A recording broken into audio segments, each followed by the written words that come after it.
یا ایھا الذین آمنوا کتب علیکم الصیام، اے ایمان والو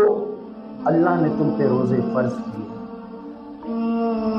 جیسا کہ تم سے پہلی قوموں پہ اللہ نے فرض کیے،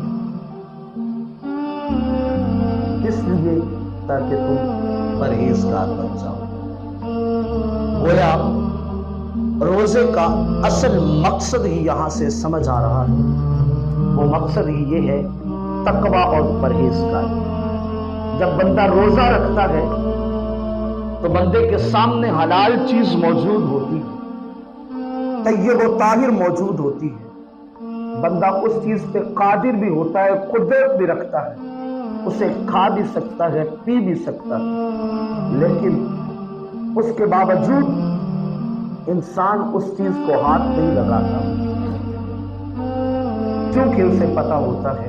تو اس نے روزہ رکھا، اور روزے کی خلاف ورزی کرنے سے روزہ ٹوٹے گا اور اللہ ناراض ہو جائے گا۔ اس لیے مومن ہر طیب و طاہر چیز کو سامنے رکھنے کے باوجود پھر بھی اس کی طرف ہاتھ نہیں بڑھاتا۔ سارا دن گزر جاتا ہے، شام کو افطاری کے وقت دسترخوان پہ بیٹھا ہوتا ہے، سامنے انواع کے کھانے موجود ہوتے ہیں، مختلف اقسام کے کھانے موجود ہوتے ہیں، ہر چیز سامنے پڑی ہوتی ہے، شدت پیاس نے بھی ستایا ہوتا ہے، بھوک بھی لگی ہوتی ہے، لیکن انسان پھر بھی اس کی طرف ہاتھ نہیں بڑھاتا، اس کو کھاتا نہیں، پیتا نہیں، انتظار کرتا ہے کہ جب تک میرے رب کا حکم نہ آ جائے اس وقت تک میں اس چیز کو ہاتھ نہیں لگاؤں گا۔ بات اگر سمجھ آ جائے تو بات ہے کہ اگر روزے میں بندہ اپنے رب سے ڈرتا ہے کہ رب ناراض ہو جائے گا، حلال طیب و طاہر چیز موجود ہے، اسے ہاتھ نہیں لگانا،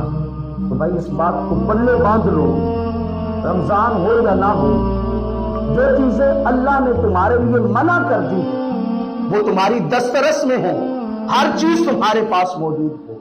لیکن کبھی اس کی طرف ہاتھ نہ بڑھانا۔ اگر تم بڑھاؤ گے تو جیسے روزے میں کھاؤ گے تو تمہارا روزہ جاتا رہے گا اور تم رب کی ناراضگی کو پالو گے، ایسے ہی روزے کے علاوہ بھی جب بھی کسی چیز کو جو اللہ نے تمہارے لیے منع کر دی ہے اس کی طرف ہاتھ لگاؤ گے تو اس سے بھی میرا رب ناراض ہو جائے گا۔ اس لیے رمضان ہو یا غیر رمضان، زندگی کا کوئی بھی لمحہ ہو، ہر اس عمل کو چھوڑ دیں جس کو میرا رب پسند نہیں کرتا۔ اور ویسے بھی محبت کے من جملہ تقاضوں کو دیکھا جائے تو محبت کہتے ہی اس چیز کو ہے کہ محبوب جس چیز کو پسند کرے محب اسے پسند کرنے لگ جائے، اور محبوب جس چیز سے منہ کو پھیر لے محب بھی اس چیز سے منہ کو پھیر لے۔ بھائی اس کا نام حقیقی محبت ہے۔ ہم اللہ اور اس کے رسول کے ساتھ، اللہ اور اس کے رسول کے ساتھ اگر سچی محبت کرنے والے ہیں تو پھر اس بات کو سمجھنا ہوگا کہ رمضان ہو یا غیر رمضان ہر حال میں حکم رب کا ہی ماننا ہوگا، ہر حال میں حکم رسول اللہ کا ہی ماننا ہوگا، کیونکہ اسی میں ہی عزت، اسی میں ہی وقار اور اسی میں ہی تعظیم اور اللہ کی بارگاہ میں مقام نصیب ہوگا۔ تو اس لیے